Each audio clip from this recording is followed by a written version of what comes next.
buenas, aquí estamos otra vez y hoy vamos a tratar, siguiendo el tema Sal y Luz, el tema sobre la evangelización, pues vamos a tratar ahora sobre qué no es la evangelización. Una buena pregunta, ¿no? Siempre queremos saber qué es, cómo definir, cómo hacer, ¿no? Métodos de éxito para la evangelización. Pero, ¿y qué no es la evangelización? Pues vamos a intentar comentar un poquito sobre este tema y para tanto vamos a leer el libro de los Hechos, capítulo 8, versículo 9 a 24. Hechos 8, 9, 24, la historia de Simón el hechicero, que también es una historia muy conocida, ¿no? Dice la palabra: ya desde antes había en esta ciudad un hombre llamado Simón, que jactándose de ser un gran personaje, practicaba la hechicería y asombraba a la gente de Samaria. Todos, desde el más pequeño hasta el más grande, le prestaban atención y exclamaban: este hombre es al que llaman el gran poder de Dios. Lo seguían porque por mucho tiempo los había tenido deslumbrados con sus artes mágicas. Pero cuando creyeron a Felipe, que les anunciaba las buenas nuevas del reino de Dios y el nombre de Jesucristo, tanto hombres como mujeres se bautizaron. Simón mismo creyó y después de bautizarse seguía a Felipe por todas partes, asombrado de los grandes milagros y señales que veía. Cuando los apóstoles que estaban en Jerusalén se enteraron de que los samaritanos habían aceptado la palabra de Dios, les enviaron a Pedro y a Juan. Estos, al llegar, oraron por ellos para que recibieran el Espíritu Santo, porque el Espíritu aún no había descendido sobre ninguno de ellos. Solamente habían sido bautizados en el nombre del Señor Jesús. Entonces Pedro y Juan les impusieron las manos y ellos recibieron el Espíritu Santo. Al ver Simón que mediante la imposición de las manos de los apóstoles se daba el Espíritu Santo, les ofreció dinero y les pidió: dame también a mí ese poder, para que todos a quienes yo les imponga las manos reciban el Espíritu Santo. Que tu dinero perezca contigo, le contestó Pedro, porque intentaste comprar el don de Dios con dinero. No tienes arte ni parte en este asunto, porque no eres íntegro delante de Dios. Por eso arrepiéntete de tu maldad y ruega al Señor. Tal vez te perdone el haber tenido esta mala intención. Veo que vas camino a la amargura y a la esclavitud del pecado. Rogar al Señor por mí, respondió Simón, para que no me suceda nada de lo que habéis dicho.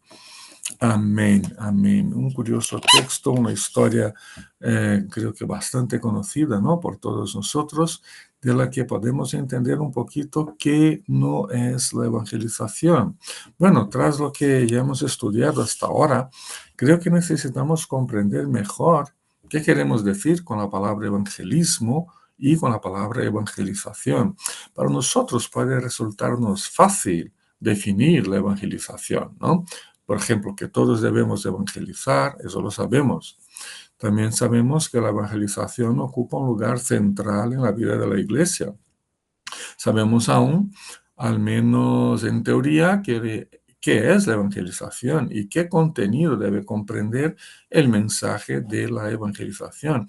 Y muchos tenemos algo de experiencia con evangelismo. Sí que lo tenemos, muchos de nosotros. Pero en general basta con decir que se trata del anuncio del Evangelio, que se trata del anuncio de las buenas nuevas acerca de la salvación en Cristo. Es un tema que a todos los cristianos nos es muy familiar, pero ¿y si nos preguntamos sobre qué no es la evangelización? Sabríamos qué decir, sabríamos qué responder. Cuando buscamos definir positivamente algún concepto o fenómeno, es muy importante empezar por una presentación negativa, o sea, definir si lo que esa cosa, ese fenómeno, no es, para luego hablar acerca de lo que es. Esto se torna necesario sobre todo porque en nuestros días, por más que en general todos reconozcamos la importancia de la evangelización, en realidad el evangelismo no goza de buena fama entre los cristianos.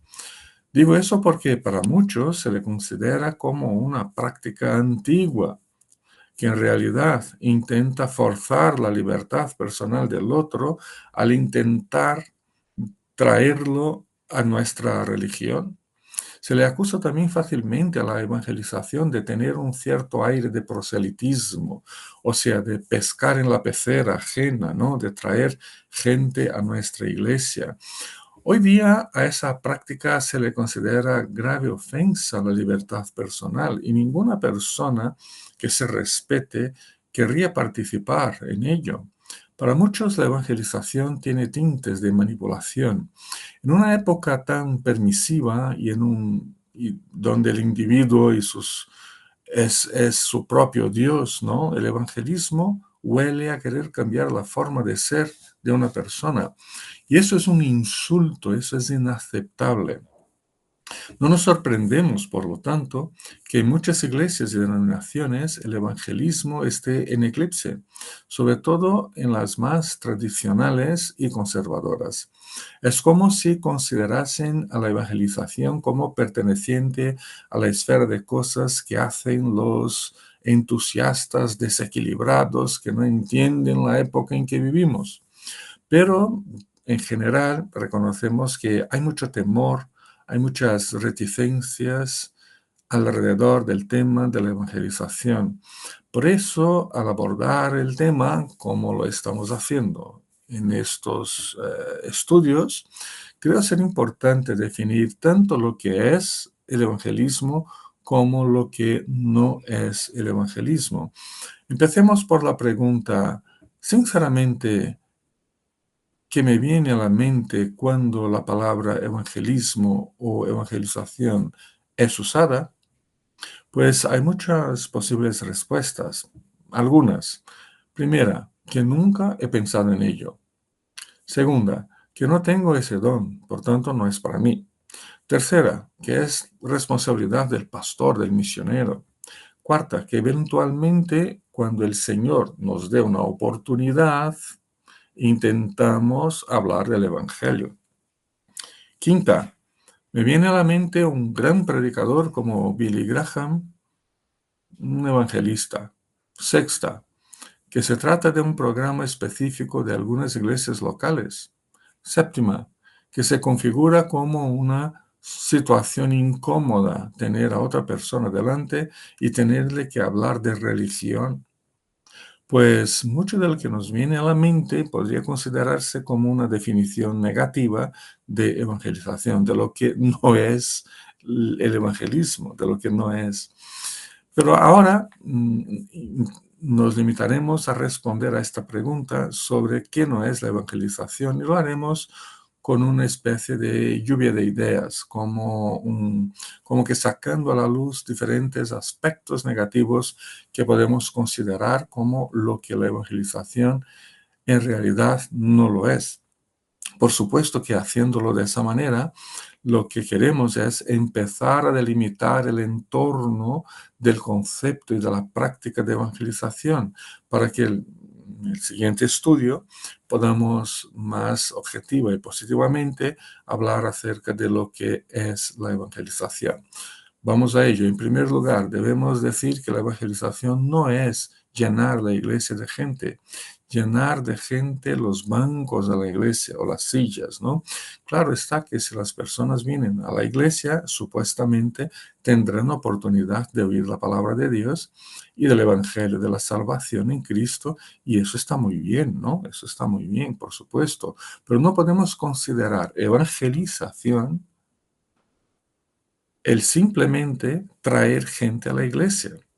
Tampoco podemos considerar evangelización el intento eh, de transitar, de cambiar personas de una iglesia a otra, ¿no? Que es un tránsito intenso, por supuesto, ¿no? Hay un tránsito, ¿no? Una movilidad intensa de personas de una iglesia a otra, y que vemos en nuestra época, es muy común en nuestra época, ¿no? Configurando una especie de revoltijo de ovejas, todas y cada una con la cabeza llena de las más diferentes formas de doctrinas, de sentimientos religiosos, de expectativas personales. En ese sentido, muchos se dedican a buscar gente de otras iglesias para llenar la suya. Y eso claramente no es evangelización. Más bien podríamos decir que expresa una comunidad cristiana y evangélica global fracturada y en franca competencia interna por los mejores resultados en cuanto a número de miembros. Básicamente va por ahí, ¿no?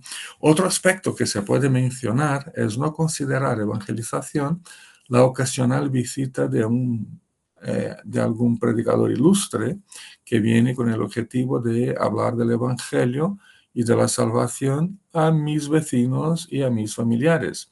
No digo que Dios no use oportunidades así, sabemos que sí que lo hace, ¿no? Lo que digo es que esas predicaciones ocasionales, hechas por invitados de otros lugares, no configuran la evangelización de una iglesia.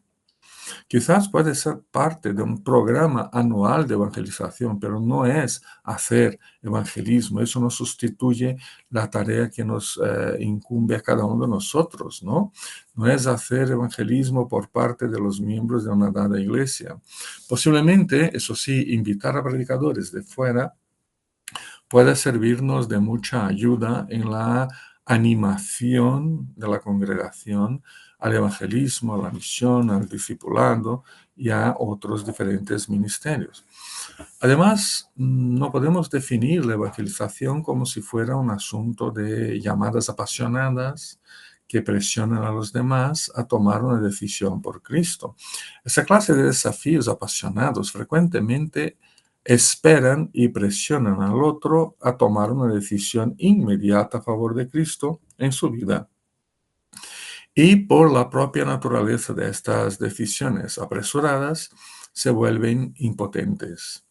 Además, se basan frecuentemente en una enseñanza superficial y en ocasiones no muy dada a la palabra de Dios, ¿no?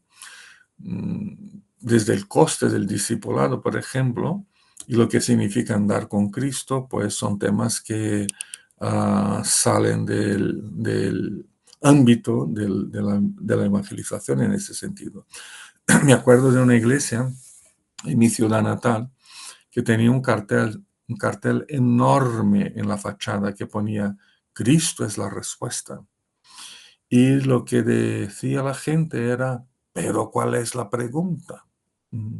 Lo que quiero decir es que la repetición insistente y vacía de clichés evangélicos sin fundamentación bíblica y sin conexión con las reales necesidades humanas no es evangelización.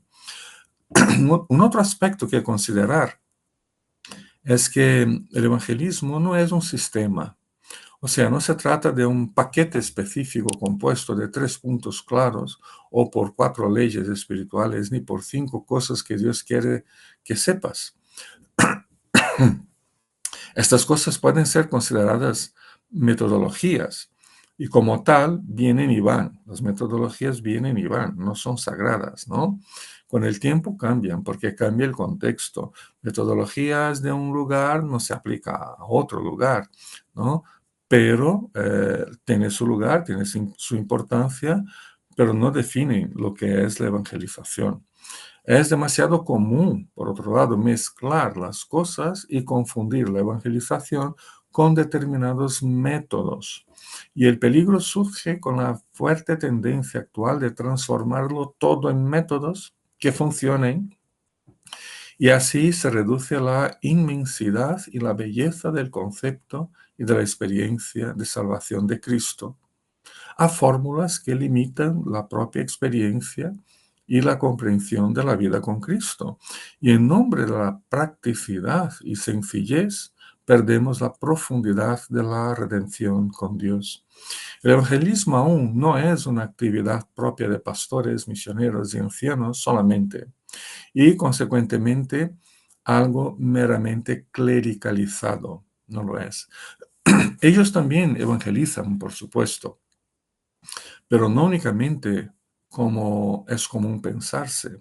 La cuestión aquí es que pasamos de comprender los diferentes ministerios en el cuerpo de Cristo, los diferentes dones y talentos, como algo que debemos ejercer personalmente como creyentes, a simplemente pagar para que otros lo hagan en mi lugar.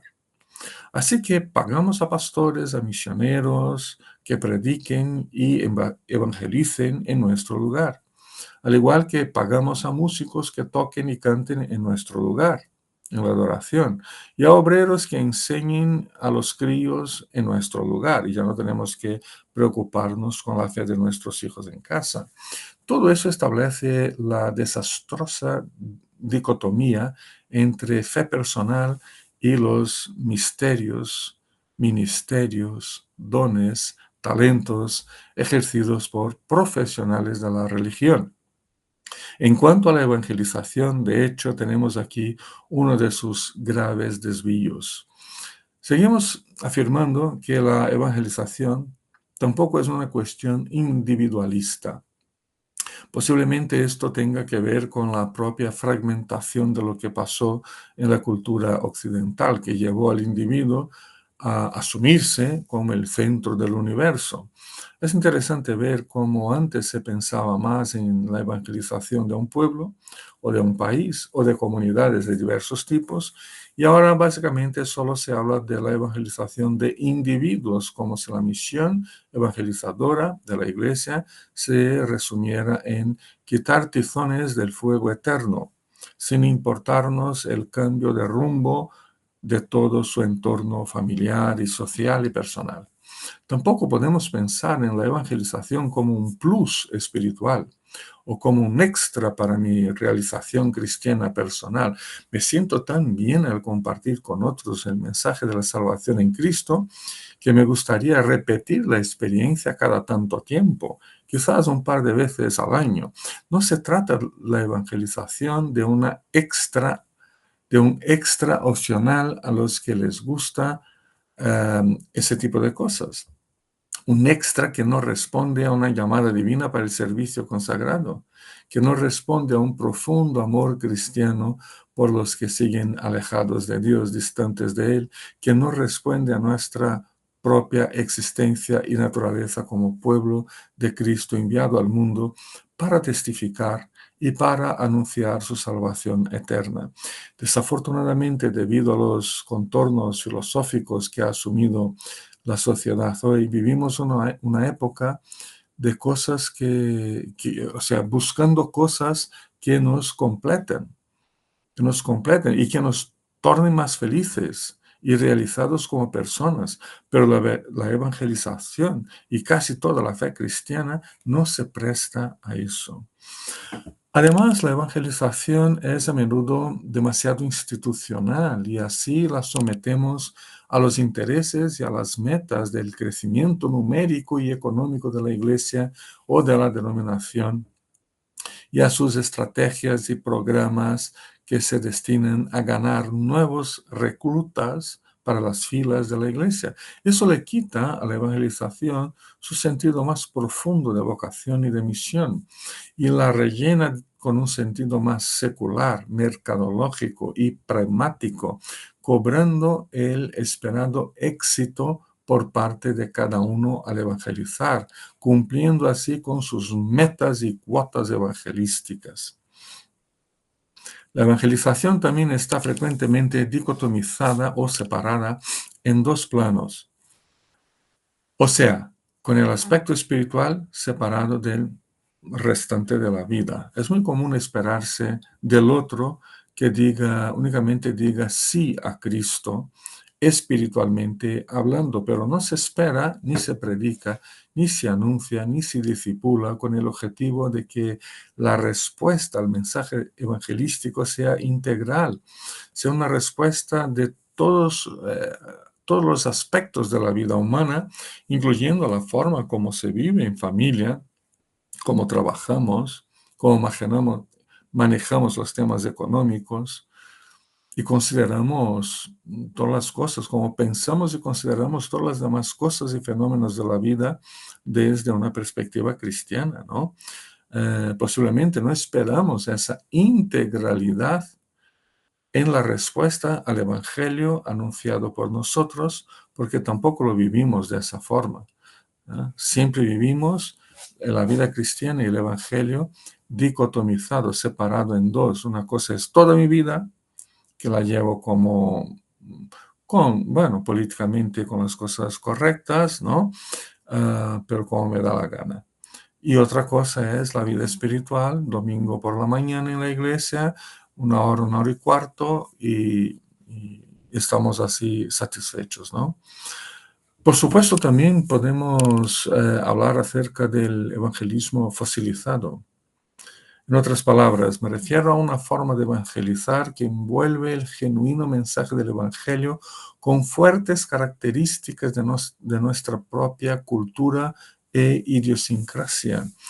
Y eso es muy común y no siempre tenemos conciencia de ello. Llevamos a los demás un mensaje mezclado con nuestra cultura nacional o regional, con nuestra forma de ser, con los elementos más fundamentales del estilo de vida al que pertenecemos.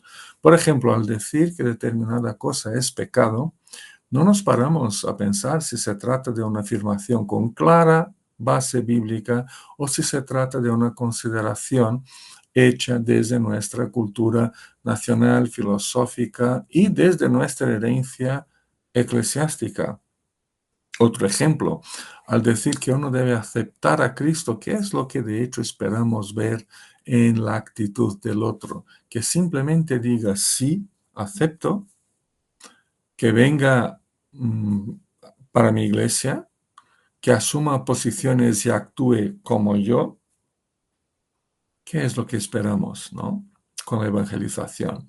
Aún debemos mencionar el hecho de que en muchos contextos como el nuestro aquí en Europa, el evangelismo se ha tornado secularizado. Me refiero a la evangelización que se deja guiar por los principios filosóficos del secularismo y por las políticas establecidas para introducir permanentemente esos principios en la vida personal, familiar, social y religiosa de toda la población. Es importante aquí decir que por secularismo me refiero a una clara ideología, a una concepción cerrada de mundo que se impone sobre todos, amenazando de forma totalitaria la apertura y la verdadera libertad personal. El secularismo es una visión irreligiosa del mundo que desconsidera la dimensión espiritual de la persona y establece un muro entre las personas y Dios. Muchos cristianos buscan adecuar el Evangelio a esta visión irreligiosa, saltándose temas como el pecado, como la vida eterna, el precio pagado por Cristo, transformando el Evangelio en meras buenas acciones o en la búsqueda de ser mejores personas o simplemente aceptando la imposición secularista de que no se debe hablar de religión y de fe personal públicamente. Eso es imposible en la época nuestra, ¿no? Hablar de la fe públicamente. Bueno, vamos a concluir la sesión que tenemos hoy. Por supuesto que con estos elementos no agotamos el tema de lo que la evangelización no es. Es cierto que esta lista podría e incluso debería ser mucho más amplia. Ciertamente hay mucho más que decir. Sin embargo, nos quedaremos únicamente con lo que hemos aquí presentado negativamente acerca de la definición de evangelismo o de evangelización. Y me gustaría concluir con el texto que hemos leído al principio, la curiosa historia de Simón el mago, que se había convertido al cristianismo y deseaba tener el mismo don de los apóstoles, incluso ofreciéndoles dinero para que les transmitieran ese poder espiritual. Tenía el deseo pecaminoso de poseer el poder espiritual por razones que, aunque justificadas para él, eran abominación para Dios y para el pueblo de Dios. Posiblemente quería destacarse como un apóstol, ¿no? Un apóstol, como un gran predicador, como un evangelista exitoso. Sin embargo, sus intenciones ocultas y personales eran pecaminosas. No quería evangelizar por los motivos correctos. Tampoco comprendía correcta y bíblicamente a este y a los demás misterios del cuerpo de Cristo. ¿Qué era para él la evangelización? ¿Cómo quería él evangelizar? ¿Qué intenciones ocultas tenía Simón en su corazón al querer dedicarse a la evangelización? Pues algunas implicaciones y reflexiones para cerrar esta charla. Primero, no basta con decir que somos o queremos ser evangelizadores. Debemos entender que hay cosas que posiblemente estemos haciendo que no cuadran con la evangelización. Si es este el caso, el camino a tomar es reconocer dónde nos equivocamos, confesarnos a Cristo, volver a la Escritura y redefinir mejor la evangelización. Número dos, es también importante evaluar nuestras motivaciones al evangelizar. Simplemente cumplimos con un programa de la iglesia, simplemente cedemos ante la presión de que tengo que evangelizar a tantas personas cada semana o cada día. Evangelizo para mostrar que soy más espiritual o que Dios me usa más que a los demás. Evangelizo para sentirme mejor como cristiano, para sentirme más empoderado como cristiano, o porque si no lo hago, Dios me castigará severamente. ¿Por qué evangelizo?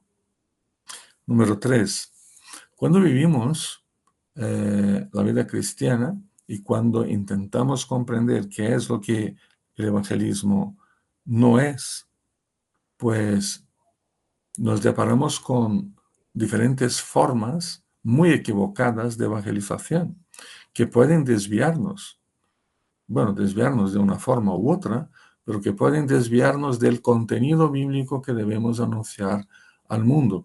No es suficiente con salir y abrir la boca. Debemos cuidar para que el genuino mensaje sea adecuadamente anunciado a todos los demás. Bueno, nos quedamos por aquí. Seguimos luego con otra sesión en la que intentaremos definir mejor la evangelización. Pero por ahora nos quedamos con esa reflexión acerca de lo que el evangelismo y la evangelización no son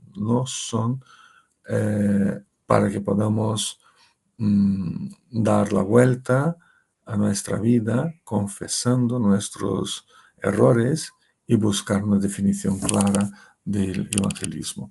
Que el Señor nos ayude, que el Señor nos bendiga en este camino de llevar la palabra de Dios a otras personas. Hasta pronto.